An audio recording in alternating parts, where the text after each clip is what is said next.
Oui, donc je m'appelle Dominique, je suis le propriétaire de cette belle maison à Angers.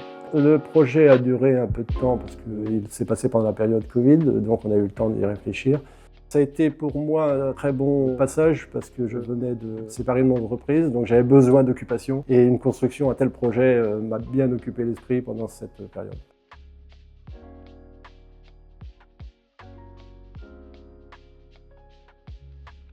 Ce qui me touche le plus dans ce projet, c'est le côté humain, c'est l'histoire. En fait, l'histoire qui s'est passée avec Dominique et Patricia, on s'est rencontrés un petit peu par hasard et tout ce qui a découlé derrière a été limpide. En fait, c'est vraiment ce côté humain qui a été le plus important pour moi. Oui. À cette époque, j'étais agent immobilier, j'avais mon agence immobilière Terre de Maine et j'ai rencontré monsieur et madame Touplein à ce moment-là. Ils cherchaient une grande maison dans le centre d'Angers et je leur ai proposé une maison à rénover. Et le lundi matin, ils me rappellent en me disant « Écoutez, on y est allé dans le week-end, franchement, non, on ne s'y voit pas ».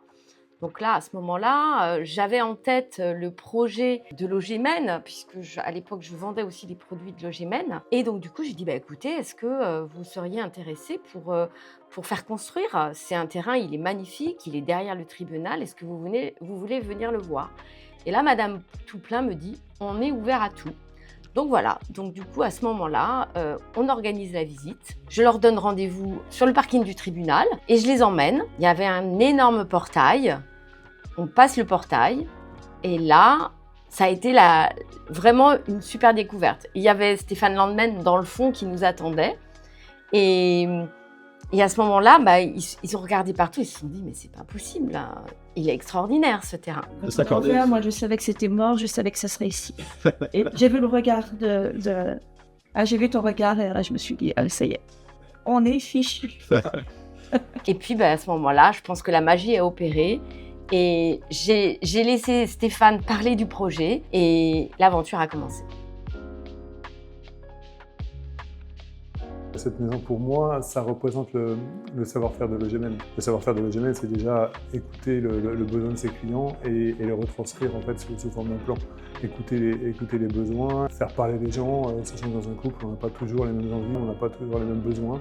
Et ça, on arrive à le retranscrire. C'est vraiment l'âme de Logémen. En fait. Et là, cette maison, elle représente notre savoir-faire.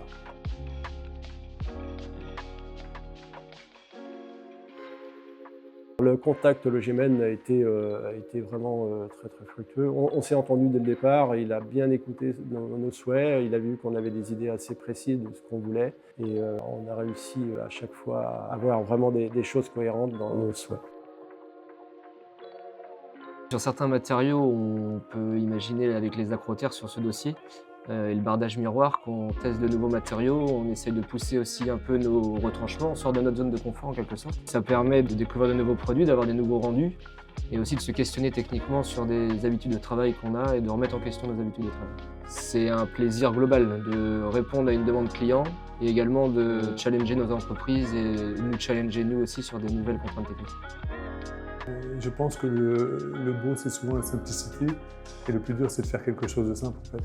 Faire des choses compliquées, tout le monde sait faire, mais faire des choses simples, épurées et jolies, voilà, c'est le beau pour moi, c'est ça. C'est arriver à avoir des belles lignes, des beaux points de vue, des champs de vision. Par exemple, sur une maison comme ici, ce qui est intéressant, c'est que quand on regarde vers l'extérieur, la vue n'est pas arrêtée par quelque chose. On a le végétal, on a des lignes fuyantes et le beau pour moi, il est là. Dans le travail de dessinateur, en fait, il y a vraiment un travail d'empathie, c'est se mettre à la place de personnes qui n'ont pas forcément de connaissances dans le métier. Et en fait, c'est retranscrire des envies, des idées qu'ils ont, mais qui n'arrivent pas forcément à remettre sur le papier. Donc moi, j'ai vraiment une retranscription qui est hyper importante, de me mettre à leur place, de leur proposer un agencement, une évolution dans l'espace et des visions. En fait, quand on crée un projet, il faut vraiment qu'en plus de l'orientation, on se projette en essayant de leur émettre des idées auxquelles ils n'auraient pas forcément pensé. Donc il faut en fait mettre la petite graine pour qu'elle pousse et que ce qu'on a pu projeter nous en tant que dessinateurs, c'est vraiment réalisé et c'est ça qui est merveilleux en fait. C'est vraiment de réaliser un projet qui leur convient et dans lequel en fait ils vont, j'espère, vivre très longtemps et vieillir dedans. Alors, une chose qui comptait, donc le terrain et la possibilité de faire un grand garage parce que j'ai des voitures de collection. Donc j'avais besoin de les mettre à l'abri.